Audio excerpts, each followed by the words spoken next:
네, 안녕하세요. 31장의 패러데이 법칙 같이 보겠습니다.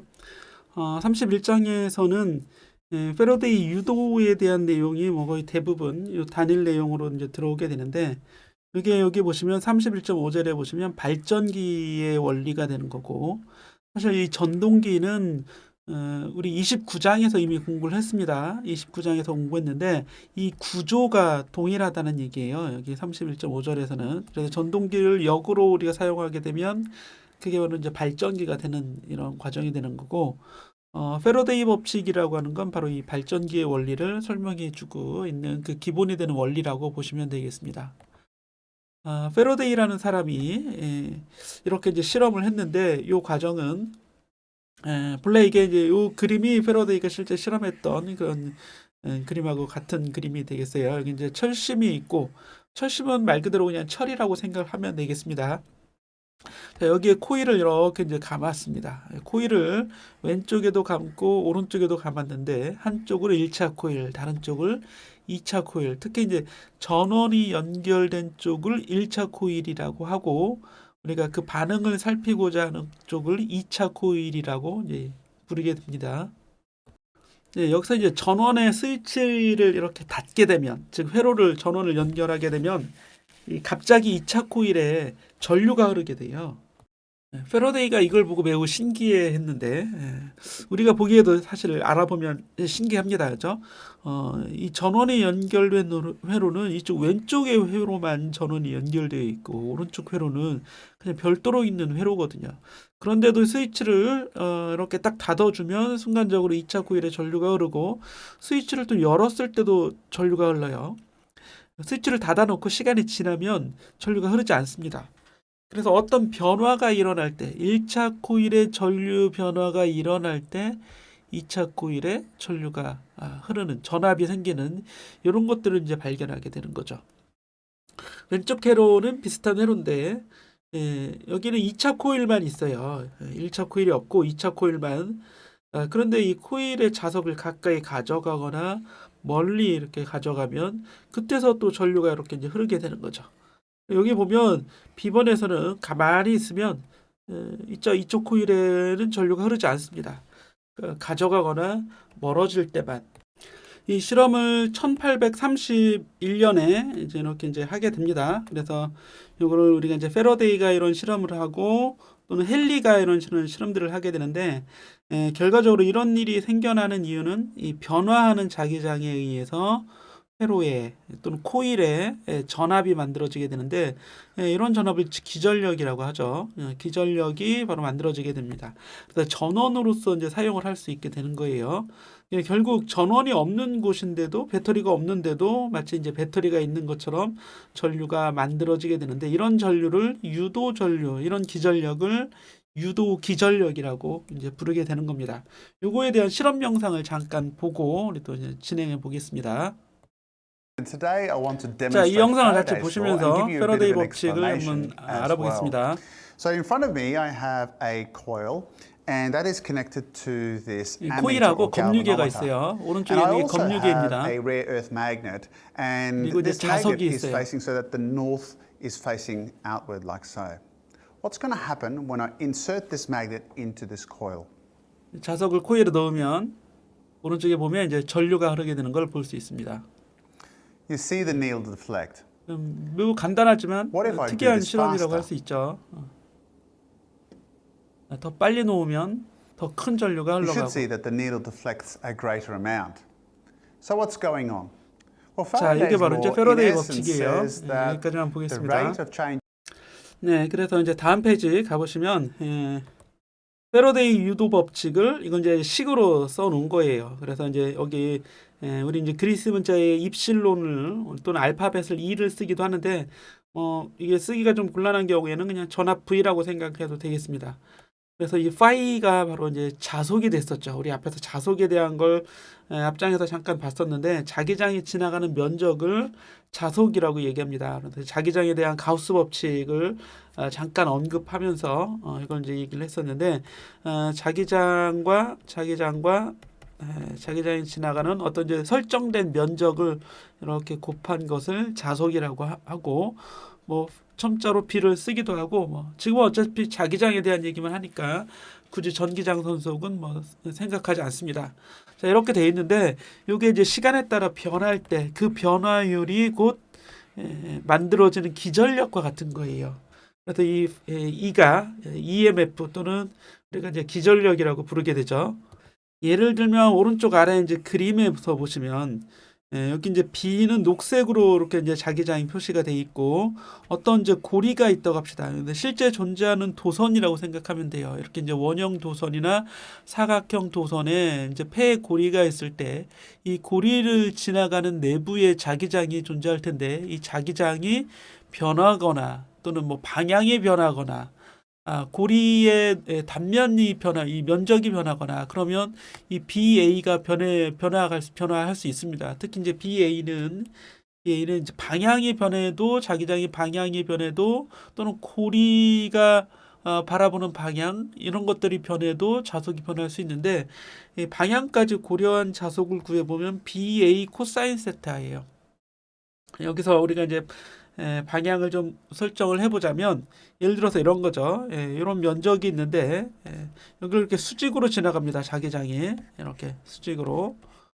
그러면 자기장과 이 면의 방향이 면이 여기서 이제 바라보는 방향을 우리가 설정을 해줘야 되는데 면이 바라보는 방향이 오른쪽 방향인데 이게 이제 A의 방향이죠. A의 방향인데 B의 방향이 이렇게 수평이면 같으면 즉 이게 이제 세타가 0도잖아요. 그럼 파이는 BA 코사인 세타가 돼서 그대로 이제 BA가 되는데 예를 들어서 이런 경우가 있을 수 있어요. 면적이 A의 방향은 이런 방향인데 A의 방향 또는 A의 단위 벡터가 이런 방향인데 자기장이 이렇게 지나갈 수 있잖아요. 이렇게 비스듬히.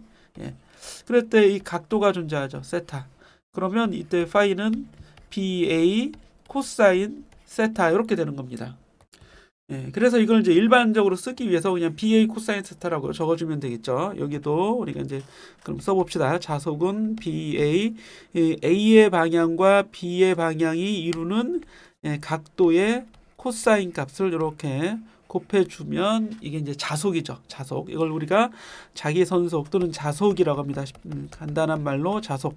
마그네틱 플럭스가 되고 단위는 테슬라 미터의 제곱인데 이걸 WB 웨버라고도 쓴다 이렇게 얘기했습니다. 자속의 단위는 테슬라 미터 제곱 또는 웨버 이렇게 쓰게 돼요. 그럼 B의 단위는 우리 앞에서 테슬라를 썼었죠. 자기장의 단위. 근데 웨버를 쓰면 웨버 퍼 미터의 제곱하고도 같아지겠네요. 그렇죠? 테슬라 미터 제곱이 웨버니까 테슬라 미터 제곱이 웨버니까 테슬라는 웨버 퍼 미터의 제곱으로 자기장의 단위를 쓸 수도 있는 겁니다. 자, 이렇게 해서 단위에 대한 것도 좀 우리가 복습을 좀 해보고 자, 그랬을 때 어쨌거나 이 BA 코사인 세타의 시간 변화율이 곧 기전력과 같다. 자기장이 변하거나 각도가 변하거나 코일의 면적이 변하거나 세 개 다 변할 수 있죠. B, A, 세타.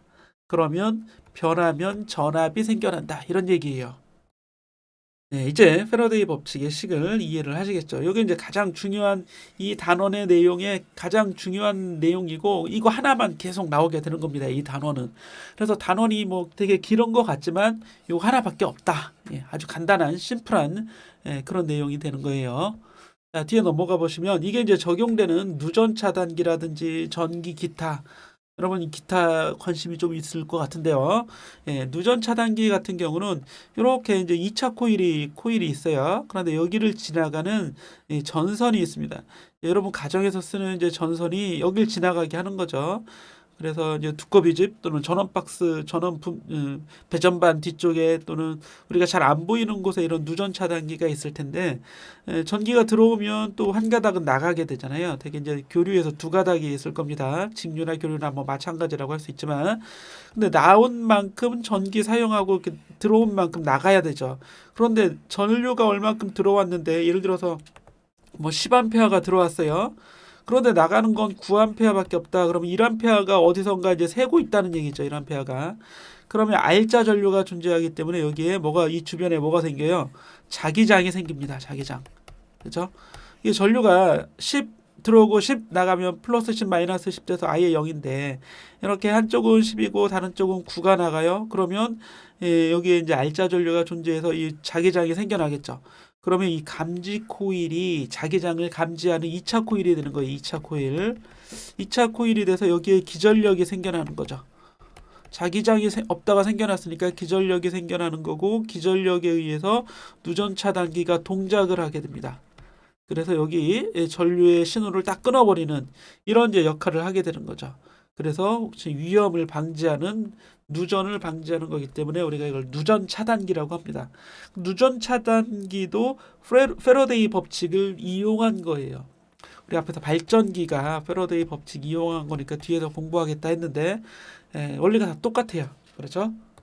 여기 2차 코일에 발전이 일어나서 이 발전 전기가 차단기를 동작시켜서 차단기는 전원을 끊어버리는 그런 역할을 하는 이걸로 이용을 하게 되는 거고 아래 보시면 여기 이제 픽업 코일이라고 있는데 이 우리가 이제 자석을 이렇게 가져다 놓습니다. 자석을 가져다 놓으면 자석은 이제 기타에 붙어 있어요. 여기 보시면 안쪽에 보이지 않는 곳에 자석이 있습니다. 자석이 있고 자석을 둘러싸는 코일이 또 존재하게 되는데 이 픽업 코일은 자석과는 자석에 둘러싸여는 있지만 자석을 둘러싸고는 있지만 이제 별도로 존재하는 거예요. 그러니까 회로적으로는 떨어져 있다 이런 얘기입니다. 전기적으로는 자 자석이 존재하면 이 금속 기타줄은 자화가 일어나요. 그래서 마치 이 줄의 일부분이 자석인 것처럼 이렇게 이제 보이게 되죠. 이런 이제 진동을 시키면 어때요? 진동을 시키면 코일에서 보자면 자석이 왔다가 갔다가 이렇게 진동하게 되겠죠. 그럼 코일을 지나는 자기장이 변화하게 됩니다. 그럼 이 코일에 전압이 만들어지 기전력이 유도가 되고 이 기전력을 근데 기전력이 매우 작기 때문에 이걸 이제 증폭기로 증폭을 하게 됩니다. 그러면 매우 큰 신호가 만들어지겠고 이걸 이제 스피커로 연결하면 그 신호가 음성이 소리가 돼서 음파가 돼서 우리가 이제 들을 수 있게 되는 거예요. 그래서 줄을 진동시키면 이 진동하는 줄에 의한 소리가 스피커로 들리게 되는 거고 여기 보시면 이렇게 픽업 코일이 2중 3중으로 되어 있는 3중으로 그래서 이게 진동이 됐을 때 소리를 스피커로 이제 내게 되는 이런 원리가 바로 이제 전기 기타의 음을 발생시키는 원리가 되는 겁니다. 자, 이제 이거 가지고 이제 문제 한번 풀어보죠. 도선을 200번 감은 코일이 있어요. 그러면 코일의 감은 수를 여기 곱해줍니다. 한 개 있을 때는 효과가 그냥 델타 파이 나누기 델타 t 이것도 이제 평균적으로 변하기 때문에 델타 t 분의 델타 파이를 쓴 겁니다. 자속의 시간 변화율. 자, 그런데 이 자속이라는 건 B 곱하기 A라고 했죠. 자, B가 0.8초 동안에 이거 T에다 0.8을 집어넣으면 되겠죠. 0.8초 동안에 0에서 0.5T로 선형적으로 변한다면 그 변화율은 그냥 0.8초 분의 0.5 마이너스 0이 되겠죠. 이게 자기장의 변화량이잖아요. 그렇죠? 그래서 여기에 0.8 여러분들이 직접 교재를 보고 보시면 되겠죠. 0.8초 0. 처음 자기장이 0.5, 0, 나중 자기장이 0.5가 되는 거죠. 단위는 물론 테슬라입니다. 그리고 이제 면적을 계산해야 되는데 코일의 면적을 얘기하는 거예요. 이걸 이제 그림으로 그려보면 이런 형태입니다. 코일이 이렇게 있는데 이 코일을 지나는 자기장이 시간에 따라 변해요. 그래서 0에서부터 0.5 테슬라까지 자기장이 변하는데 면적은 그대로잖아요. 이 면적은 뭐가 되겠어요? 면적은 정사각 코일이네요. 그렇죠. 원형 코일이 아니라 이거 정사각 코일로 이렇게 바꿔주겠습니다. 이런 정사각 코일을 지나게 된다. 그때 한 변의 길이가 0.18m니까 면적은 D의 제곱이 되는 거고요. 코일이 200개 있어요. 200번. 이렇게 200번 감아져 있는 거죠. 200번. 아, 되게 많이 감겨져 있네요. 이렇게. 그러니까 직렬 연결이 200번 된 것처럼 N배가 되는 겁니다. 이거 계산하면 4가 나와요. 그래서 4V의 전압이 이 코일에 여기 이제 만들어지게 되니까 우리가 이제 전압계를 연결해서 이렇게 보게 되면 전압계를 이렇게 연결해서 보게 되면 4V가 측정이 된다는 거죠. 예, 그리고 다음 예제 31번은 이번에는 이제 자기장이 감소하긴 하는데 우리 일본에서는 균일하게 감소했어요. 그런데 여기에서는 균일하지 않습니다. 자기장이 이렇게 변하는 속도가 다른데 그럴 때는 미분해줘야죠. 순간적인 변화율을 재야 되기 때문에 그래서 이렇게 이제 주어져 있죠. a 곱하기 b 최대값으로부터 지수함수적으로 여기 보면 익스포넨셜하게 이제 감소하죠. 지수함수적으로 감소하게 될 텐데 지수함수는 미분해도 그대로 지수함수 형태는 남아 있게 됩니다. 예, 그래서 a, b max 요거는 이제 상수니까 앞으로 빠져나오게 되는 거고 d 2에 마이너스 at 미분하면 a가 앞으로 상수가 나오고 2에 마이너스 at가 그대로 다시 이제 나오게 되는 거죠. 이런 형태로 돼 있다는 얘기예요. 그러면 얘가 지수함수적으로 감소하면 전압도 유도 기전력도 지수함수적으로 감소합니다. 우리 이제 앞에 31.1에서 여기 2를 그리스 문자의 요 유도 기전력을 뜻하는 입실론으로 바꿔주는 게 좋겠어요. 제가 이제 프린트를 잘못했네요. 타이핑을. 자, 이렇게 하시고 네, 여기 이제 지나가겠습니다. 여러분들이 예제 같이 이제 예제 중요하니까 예제 보시고 지나가는데요. 자, 여기 이제 31.2전에서는 운동 기전력이라고 하는 걸 보게 될 거예요. 운동 기전력은 사실 내용이 같은 겁니다. 이건 되게 같은데 오른쪽 이 그림을 한번 보고 지나갈 텐데 이거 우리 29장에서 이미 공부했던 내용이에요. 잘 보시면 금속 막대가 있고 금속 막대 안에는 당연히 금속이기 때문에 자유전자가 이렇게 들어있겠죠. 그럼 이 전자가 있는데 막대를 오른쪽으로 V로 움직인다고 한번 생각을 해봅시다. 막대가 움직이고 있어요. 자, 자기장은 X니까 들어가고 있죠. 그럼 자기장 속에 있는 전자가 움직이고 있으니까 이 전자는 움직이는 전하가 돼서 자기력을 받겠죠. QVB의 자기력을 받습니다. 여기 나와 있죠. QVB. 방향을 보면 V는 오른쪽 방향, B는 들어가니까 V 곱하기 B는 위쪽 방향이 돼서 전자가 위로 움직일 것 같지만 이게 음전하잖아요. 마이너스니까 반대 방향으로 움직인다는 얘기입니다. 그래서 자기력은 아래쪽으로 받아서 이 전자는 아래쪽으로 이렇게 많이 몰리겠죠. 그럼 전자가 아래쪽으로 몰리는데 이 금속 막대는 그냥 여기 양끝이 이렇게 닫혀져 있는 막대이기 때문에 전자는 아래쪽으로 많이 모이고 반대로 위쪽에 양전하가 많이 모여 있는 상태가 돼서 위에서 아래쪽으로 양에서 음으로 전기장이 만들어져요. 전기장이 유도가 되는 겁니다. 이거는 실제로 외부에서 전기장을 가해주는 게 아니라 자기 유도에 의해서 전자가 아래쪽으로 쏠리니까 위쪽에 양전하가 만들어지고 위에서 아래로 전기장이 형성이 되는 겁니다. 그럼 이 전자는 전기장의 반대 방향으로 힘을 받아서 또 위쪽 방향의 전기력을 받겠죠. 그러다 보면 일정한 속도로 움직이고 있을 때 얘네들의 평형, 즉 더 이상 움직이지 않는 위쪽이나 아래쪽으로 움직이지 않아서 이제 평형을 이루게 되겠죠. 위쪽에 양전하, 아래쪽에 음전하가 어느 정도 이렇게 분포하는 상태로 더 이상 전자는 아래쪽으로 움직이지 않아요. 왜냐하면 전기력과 자기력이 이제 평형이 이루어져 있을 테니까. 그러면 QVB의 크기와 VB, 전기장은 VB잖아요. E는 VB. 요거 E는 VB가 되는 이유는 QE, 전기력이 QE죠. 전기력이 QE, E 속에 Q가 있으니까 QE, 자기력은 QVB인데 이게 평형을 이루게 되면 좌변, 우변에서 Q가 약분이 돼요. 그렇죠. 약분이 되니까 E는 VB 사이에 관계식이 만들어지게 되는 거죠. 이거 매우 중요합니다. 사실은 똑같은 거예요. 똑같은 건데 이게 이제 이렇게 Q를 약분하고 나니까 전기장과 자기장 사이의 관계식 그리고 움직이는 속도 사이의 관계식이 만들어지게 되는 거고 여기에 우리가 이제 전압계를 이렇게 연결할 수 있다면 전압을 잴 수 있겠죠. 위쪽에 양전하 아래쪽에 음전하가 있는데 전압을 이게 이제 전압계예요. 전압을 재면 그 전압이 이제 델타 V가 됐다고 치자면 델타 V는 E 곱하기 위쪽에 양전하 아래쪽에 음전하가 있는 단순한 형태라면 이게 V는 ED가 되겠죠. 여러분 우리 앞에 직렬 전기장 공부했을 때 전기장과 전위 사이의 관계 공부했을 때 전위차 V는 ED가 된다. 이거 이제 공부했었죠. 델타 V는 마이너스 2D인데 크기만 보게 되면 그냥 플러스 이 부를 생략하고 볼 수 있잖아요. 그리고 이 D가 여기서는 공간적으로 L로 바뀌었으니까 EL 이렇게 되는 거죠. 그런데 E가 VB라고 됐으니까 BLV로 바꿔줄 수 있어요. 요만큼의 이 전압계에 측정되는 전압이 되니까 이게 그대로 뭐가 되는 거예요? 기전력이 되는 거죠. 마치 배터리처럼 이쪽이 플러스 아래쪽이 마이너스인 전압이 만들어지게 된다. 그 전압은 바로 자기장 B 속에서 움직이고 있는 길이 L의 막대가 속도 V로 움직이고 있을 때 BLV로 구해진다는 겁니다. 자, 이해가 되시죠? 그래서 여러분들이 이제 앞 페이지에서는 우리 유도기전력을 마이너스 n 델타 파이 나누기 델타 t, 여기 이제 패러데이의 유도 법칙인데, 여기서 보자면 자기장은 그대로죠. 자기장 불변하지 않고 면적도 없어요. 여기서는 면적이 없습니다. 그럼 이 식에 어떻게 대입을 해야 될지 이제 막막한데, 이 경우에는 길이 L의 막대가 자기장 B 속에서 속도 V로 움직이고 있을 때는 이걸 그대로 곱하면 이게 유도 기전력이 된다, 이런 얘기예요. 자기장에서 뭔가 물어보잖아요. 다 곱하면 돼요. 우리 QVB도 곱해서 힘을 만들었죠. ILB도 곱해서 힘을 만들었죠. 그리고 또 앞에 장에서는 뭐가 있었죠? 예.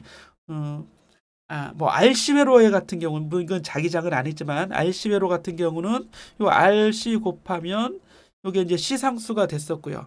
그리고 자기장을 만들어내는 경우에는 그때는 이제 다르죠. 자기장을 만드는 경우에는 뭐 2파이 R 분의 뮤 제로 I 뭐 이런 거였었어요. 그렇죠? 그리고 2R 분의 뮤 제로 I 뭐 4파이 A 분의 뮤 제로 I, 여기 사인 세타 1 마이너스 사인 세타 2.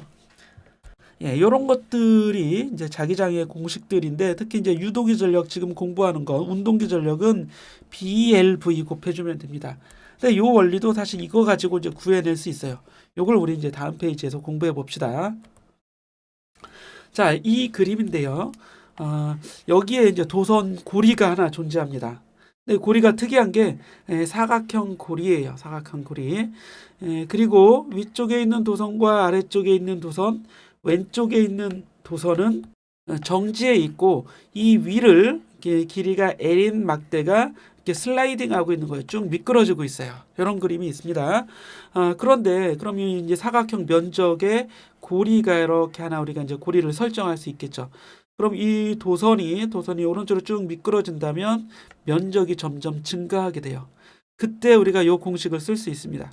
고리가 존재하면 고리를 지나는 자기 선속이 변화할 수 있는데, 지금은 자기장은, 외부의 자기장, 여기를 지나는 자기장은 변하지 않습니다. 그래서 여기 LX가 이제 A가 되는 거죠. 면적이 여기 이제 자기 사각형 면적이 되기 때문에, 사각형 면적은 가로의 길이 X 곱하기 세로의 길이 L이 돼요. 그러니까 LX가 면적이 되는 거고, 그런데 L은 또 고정이 돼 있으니까, X만 움직이고 있으니까, 막대만 움직이고 있으니까 X가 쭉 증가하는 형태가 되겠죠. 그래서 요거의 변화율을 구하면 BL 곱하기 dx dt라고 할 수 있습니다. b는 상수가 돼서 앞으로 빠져나갈 테니까. 그런데 이 x의 변화율 dx dt가 다름 아닌 속력 V가 되는 거죠. 막대가 움직이는 V는 dx dt잖아요. 그래서 요거가 바로 앞에 있는 식이 요 식이 그대로 이제 나오게 되는 겁니다. 마이너스는 나중에 다시 얘기하겠지만 크기는 그대로 이제 BLV가 되는 거고, 그럼 이 도선 고리의 저항을, 전기 저항을 R이라고 했을 때, 뭐 다른 곳에서는 저항이 없고 요 부분만 저항이 있다고 이제 회로로 표현을 해도 되는 거죠. 어쨌든 이제 저항이 R일 때 여기를 흐르는 전류는 R분의 기전력이 되겠죠. R분의 기전. 마치 이 도선 막대가, 움직이는 막대가 배터리인 것처럼 회로를 그려줄 수 있어요. 그럼 이 회로에 흐르는 전류는 R분의 BLV가 돼야겠죠. 이렇게 다 구해볼 수 있다는 얘기예요. 일단은 여기서 우리는 기전력이 BLV다. 이것만 잘 기억하면 문제들을 다 풀어낼 수 있습니다. 자, 아래식은 뭐냐면, 아래식은 그럼 자세히 보게 되면 이 도체 막대에 흐르는 전류가 R분의 BLV가 되면 이 막대 자체가 자기장 속에 이제 도선이 돼버리잖아요. 그럼 이 막대에 우리 이제 29장에서 공부했던 자기력이 가해지게 되겠죠. 도선에 전류가 흘렀는데 이 도선 자체가 자기장 속에 있어요. 그러니까 ILB라는 자기력을 받게 될 겁니다. 요거의 방향을 보시는데요. 전류가 지금 어느 쪽으로 전류가 흐르냐면, 자, 위로 앞 페이지로 다시 한번 가보죠. 자, 전자가 어느 쪽으로 힘을 받아요? 아래쪽으로 힘을 받아서 아래쪽으로 움직이게 되는데, 그 얘기는 반대로 양전하는 위쪽으로 움직인다는 얘기입니다. 자, 요 그림은 막대만 있어요. 그런데 여기 외부에 회로를 연결하게 되면 양전하는 이렇게 흘러가게 되겠죠. 아래에서 위쪽으로 흐르는 거고, 전자는 위에서 아래로 흐르겠죠. 그럼 전류는 아래에서 위로 흐르는 방향이 전류가 만들어지게 되는 겁니다. 그래서 여기서 보시면 전류가 이렇게 이 고리에서는 반시계 방향으로 전류가 흘러가게 되는 거고, 이런 모양이 되는 거죠. 그래서 이 배터리라고 생각하자면 아래에서 위로 전류가 흐른다, 이렇게 볼 수 있고, ILB 이 자기력을 구해 보게 되면 그 방향을 오른손 법칙을 썼을 때 왼쪽 방향에 힘을 받게 되는 거죠. I가 위로 자기장이 들어가는 방향이 되기 때문에 오른손으로 감아주면 왼쪽 방향에 자기력이 만들어지게 돼요. 자, 이 자기력을 구했는데, 자, 이거를 일정한 속도로 움직이게 하기 위해서는 똑같은 크기의 힘 또는 이 R자 힘이 0이 돼야 되니까 외부에서 APP가 이제 외부죠. 외부에서 가해줘야 되는 힘은 이 FB랑 똑같은 힘을 가해줘야지만 R자 힘이 0이 되고 일정한 속도 V를 만들어낼 수 있습니다. 뉴턴의 제2법칙이 되겠죠. 그래서 외부에서 가하는 힘은 자기력만큼의 힘을 주어야 된다. ILB. 자, 근데 이 ILB에 의한 외부에서 주는 힘에 의한 일률이 존재하죠. 그 일률은 힘 곱하기 속도가 되죠. 요거 우리 여러분들 아마 물리학 책의 7장이나 8장 요때쯤에 있지 않을까 싶은데요. 이 일률 공부하는 단원에서 이게 나옵니다. 그래서 F의 힘을 가지고 V라는 속력으로 일정하게 유지시켜 주려면 FV가 일률이 돼야 되는데, 요거 계산해 보면 FV가 되는 거고, 여기서 I가 R분의 BLV예요. 요거 이제 대입하게 되면, 이렇게 대입하게 되면 거기에 다시 BLV를 곱한 거니까 B제곱 L제곱 V제곱이 되는 형태가 되겠죠. 그런데 이건 R분의, 이게 전기장이 아니라 기전력이에요. 기전력. 요거 이제 이것도 한번 바꿔줘 보죠. R분의 요거 다시 한번 쓰겠습니다. R분의 입실론, 즉 유도기 전력의 제곱, 이런 형태가 되는 거죠. 그래서 R분의 V제곱이에요. 우리 이제 단원 물리량으로 얘기하자면 이게 바로 전력이 되는 거잖아요. 전력. 그래서 외부에서 주는 이 힘에 의해서 그 힘이 하는 일을 이 전기 저항에 흐르는 전류로 에너지를 쓰고 있는 거죠. 외부에서 손으로 당겨주면 그 힘이 하는 일이 전기 에너지로, 그리고 이 전기에 의해서 다시 이제 저항에 의해서 열의 에너지로 변환이 되겠죠. 이런 에너지 변환의 원리를 여기 이제 설명하고 있는 겁니다. 아시겠죠? 그래서 요거 잘 여러분들이 이게 운동을 계속 하려면 힘을 줘야 될 거 아니에요. FAPP를 이 주는 힘에 의해서 흐르는 유도 전류에 의해서 전기 에너지로 변환이 되는 과정이 이런 에너지 변환 과정이다, 이런 얘기입니다. 자, 이해하셨죠? 여러분 교재를 좀 잘 읽어보시고 또 다음 페이지 가보겠습니다. 예제 문제죠. 예제 한번 풀어보겠습니다. 이건 이제 문자로 나와 있어요. 그죠? 그러니까 별로 어렵진 않을 거예요. 앞에 문제하고 앞에 그림하고 똑같은 그림인데, 이때 이제 F를 구해보면 뉴턴의 제2법칙에 의해서 MA가 될 텐데, MA는 MdVdt가 되는 거고, 이게 바로 ILB가 되는 거죠.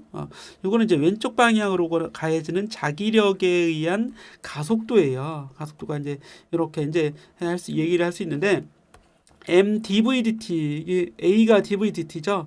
그래서 이건 이제 미분학분을 여러분들이 잘해야지만 이걸 풀어낼 수 있는 겁니다.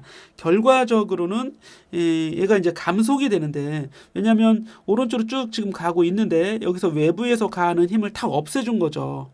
외부에서 가하는 힘을 없애주면 이 FB 자기력만 남게 될 텐데, 지금 일정한 속도로 가고 있는데 힘이 가해지니까 속도가 점점 감소하게 될 때 그 속도에 대한 감소식을 순간 속도를 구해보는 과정이고, 그래서 MA가 왼쪽으로 가해지는 MA에 의해서, 근데 왼쪽 방향이니까 이게 이제 마이너스로 써주게 되는 겁니다. 벡터이기 때문에 오른쪽이 플러스라면 왼쪽은 마이너스가 되는 거죠. 그래서 요거 미적분을 통해서 미분한 식이, 이 미분 방정식이 뉴턴의 제2법칙을 적용한 결과이고, 이걸 풀어주려고 적분을 하는 거잖아요. 그래서 적분해서 V에 대한 식으로 바꿔보니까 이렇게 V가 시간에 따라 지수함수적으로 감소하는 형태로 되어 있죠. 처음에 잘 가다가 외부에서 가는 힘이 여기는 있어요.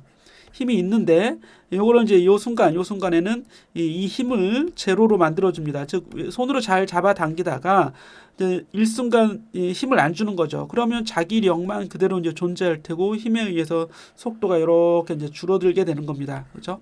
이때 이 속도의 이 함수식이 이렇게 지수함수적으로 감소하는 형태로 되어 있고, 이 타우가 바로 이제 시상수가 되겠죠. 이게 시상수, 그렇죠? 익스포넨셜 마이너스 여기 분모에 들어가는 게 이게 시상수가 되는데, 이 시상수를 구해 보니까 이런 형태로 되어 있다는 얘기입니다. 질량이 크면 시상수 자체가 이제 크게 될 거예요. 관성이 크니까. 그래도 이제 질량에 비례하는 형태로 되어 있어요.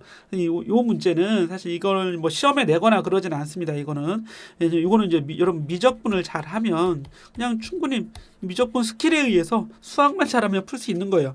물리적인 내용이 뭐냐면 이렇게 요 힘밖에 없으니까 속도가 점점 감소할 텐데, 속도가 감소하면 다시 뭐가 감소하는 거예요? 기전력이 감소하게 돼요. 기전력이 B, L, V가 되잖아요. 그럼 기전력이 감소하면 속도가 감소하니까 기전력이 감소하고, 그러면 이 기전력이 IR이에요. IR. 그러니까 전류도 같이 감소하게 되겠죠. 전류가 감소하니까 힘 자체가 또 감소하게 되는 거죠. 그 힘이 감소하면 FB가 이게 FB잖아요. 힘이 감소하면 다시 또 뭐가 감소해요? 예. BLV가 감소하니까 힘이 감소하니까 가속도가 다시 감소하게 되겠죠. 그래서 속도의 증가율은 속도는 계속 감소하는데 속도의 증가율 자체는 그것도 이제 감소하게 되겠네요. 그렇죠? A가 감소하니까. 그래서 가속도가 점점 감소돼서 나중에 가속도가 0이 되는데, 언제 0이 돼요? 멈춰야 0이 되는 겁니다. 이게 그렇죠? 속도가 0이 돼야지만 I도 0이 되고, I가 0이 되면 그때서야 이제 FB도 0이 되고 가속도도 0이 되는 거예요. 이런 형태로 계속해서 감소하는데 나중에는 이제 정지할 때까지 감소하게 된다. 이런 얘기입니다. 결국에 정지한다는 얘기죠. 매우 간단한데 이걸 이제 풀려고 하다 보니까 이렇게 이제 미적분 방정식이 나오게 되는 거고, 그때 이제 B번에 보면 같은 결과를 에너지로 접근하여 알아보자. 그럼 에너지를 구할 때는 시간당 에너지, 특히 이제 이렇게 일률이나 전력을 가지고, P는 I제곱 말이죠. 전기 전력이. 그래서 이건 이제 소모 전력이죠. 저항에서 소모하는 전력이 운동 에너지, 외부에서 가는 이 본래 가지고 있던 운동 에너지가 점점점 감소해서 일 운동 에너지 정리 적용한 거나 마찬가지예요. 일 에너지 정리. 그래서 운동 에너지 변화량이 한 일과 같은데, 이거 이제 시간 변화율 그랬으니까 일에 대한 이 시간 변화율이 곧 전력이 되는 거죠. 일률. 그래서 이런 형태로 진행할 수 있습니다. 원리는 이제 같다는 얘기죠. 여러분들이 한 번 더 사실 이제 물리적으로도 중요한 건데 미적분이 있기 때문에 이걸 좀 꺼려 하시는 분들이 좀 있을 것 같아서 말로만 설명하고 이렇게 지나갑니다. 자, 31.4번에 운동하는 막대, 운동하는 도선, 자기장 속에서 자기장을 끊으면서 움직여야 돼. 자기장. 앞에 그림으로 다시 한번 가보죠. 이 그림이에요. 자기장을, 이건 좀 화면 지워보겠습니다. 지우고 한번 가죠. 도체 막대가 있는데 자기장이 이렇게 이제 들어가는 X 방향이잖아요. 이렇게 이제 들어가는, 입체적으로 표현하면. 근데 이 자기장을 얘가 이제 도선 막대가 끊으면서 지나가요. B를 끊으면서, 교재는 이렇게 잘 안 나오지만 끊으면서 지나는 도체 또는 도선. 이 도선에 뭐가 만들어져요? 기전력이 유도됩니다. 이 유도되는 기전력 E는 BLV가 된다. 요 공식을 딱 알아두자고요. 자, 요거 알아두고 이제 넘어가겠습니다. 자, 그런데 여기 보니까 이게 균일하게 끊으면서 지나가는 게 아니라 여기는 이제 회전 중심이 되고 얘가 이렇게 돌아요. 예? 그래도 끊으면서 지나가긴 하는데 이 속도가 위치마다 속도가 다 다르겠죠. 위치마다 속도가. 예. 그래서 구에 보면 2분의 1 이렇게 들어가요. 2분의 1 결과적으로. 그러니까 요거는 여러분들이 이것도 이제 미소 길이를 dr을 미소 길이를 이제 정의를 해서 이 dr이 움직일 때 이 dr에 만들어지는 기전력을 이 전체 직선 전류로 합산해서 더해 보는 거죠. 적분하는 거예요. 그랬더니 결과적으로 2분의 1 b 오메가 l 제곱 이렇게 나오는데 오메가 l이 뭐냐면 이게 길이가 마치 이 반지름처럼 보이잖아요. 그러니까 r이에요. 그렇죠? 오메가 r이 r 오메가가 곧 이 끝점의 속도가 되는 거예요. 끝점의 속도. 그렇죠? V는 r 오메가니까요. 그렇죠? 회전에서 V는 r 오메가가 되는데 이 r을 l을 썼어요. l 오메가. 그러니까 이걸 다시 쓰면 2분의 1 b 곱하기 오메가 l 곱하기 l이 돼서 2분의 1 b l v예요. b l v가 되는데 이 v가 끝점의 속력 v입니다. BLV의 절반이라고 생각하면 돼요. 그러겠죠. 여기는 0으로 움직이는 거고 여기는 가장 빠른 속도 V로 움직이면 이 중간 속도, 중간점 속도 재면 된다 이런 얘기예요. 2분의 1 BLV. 이렇게 기억을 하면 이것도 쉽게 알아볼 수 있습니다. 물론 이게 적분을 써서 하는 게 FM이지만 직관적으로 보더라도 속력이 이렇게 속력이 차이가 나잖아요. 얘가 느리고 이거 제일 빠른 속력입니다. 그럼 중간 택하면 된다. BL 2분의 V 이렇게 쓰는 거지. BL 2분의 V인데 이건 끝점이 아니라 이건 중간점에서 속도 2분의 V 이렇게 써주면 된다는 거예요. 아시겠죠? 좀 문제를 쉽게 푸는 방법을 제가 설명을 드리는 겁니다. 다음 페이지 가보죠. 자, 그런데 이제 여기 31.3절에 나오는 건 이제 렌츠의 법칙인데, 이런 패러데이 법칙이잖아요. 이게 패러데이 법칙, 유도기전력 2, 그죠? 2. 이때 마이너스 기호가 이렇게 들어가요. 요 마이너스 기호만 우리가 렌츠의 법칙이다 이렇게 이제 얘기할 수 있고, 요거는 크게 보자면 에너지 보존의 법칙과 이제 상통하는 이런 내용이 되는 겁니다.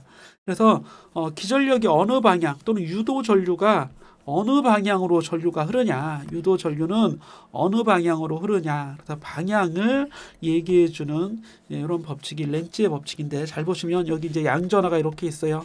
양전하 V가 비속에서 움직이면 QVB가 되기 때문에 위로 힘을 받겠죠. FB가. 전자라면 당연히 이제 반대가 돼서 아래쪽으로 힘을 받아요. 그러니까 위로 밀려나서 외부 회로로 이렇게 흐르게 되는 이런 방향의 전류가 만들어지게 되는 거죠. 예, 그래서 이 방향의 전류가 만들어지는데 이게 무슨 렌츠의 법칙이냐? 렌츠의 법칙으로 설명을 할 수 있습니다. 어떻게 설명하시냐면 자, 잘 보세요. 화면 한번 지워주면 여기에 이제 여기를 지나는 코일을 지나는 자속이 존재하죠. 이 자속을 쓰면 파이 B가 되는데 이 파이 B는 지금 자기장이 들어가고 있으니까 들어가는 자속이라고 할 수 있습니다. 이렇게 들어가는 자속 이 면을 그러니까 요 기호를 그대로 쓰도록 하겠습니다. 자, 들어가는 자속이 이렇게 존재하는데 자기장은 그대로지만 면적이 증가하겠죠. 얘가 오른쪽으로 움직이면 면적이 상승하게 되고 즉 자속이 증가하는 형태예요. 그런데 들어가는 자속이 증가하고 있는 거죠. 그러면 자속의 변화는 어때요? 들어가는 자속이 증가해요. 근데 그거에 대한 반대로 즉 나오는 자속을 증가시킬 수 있도록 이 코일에 전류가 흐르게 되는 겁니다. 그럼 이렇게 이제 반시계 방향의 전류가 흐르면 자속이 나오겠죠. 이 유도 기전력을 만들어내는 자속은 들어가고 있지만 그 들어가는 자속의 변화를 막는 나오는 자속을 이 코일에 전류가 흘러서 만들어낸다. 요게 여기 이제 마이너스 기호의 의미라는 겁니다. 그래서 이걸 렌츠의 법칙이라고 한다고요. 이해하셨죠? 요거 쭉 읽어보시면 됩니다. 그렇죠? 자, 됐어요. 이렇게 이제 하시고 그러면 이 막대가 왼쪽으로 오면 면적이 좁아질 테니까 자속이 이번엔 자속이 감소하죠. 그러면 들어가는 자속이 감소하는데 이거의 반대는 들어가는 자속을 증가시키려면 전류가 시계 방향으로 흘러야겠네요. 그래서 여기 이런 전류가 이런 방향이 된다는 얘기입니다. 자, 정리하겠습니다. 어렵지 않아요. 예, 넘어가죠.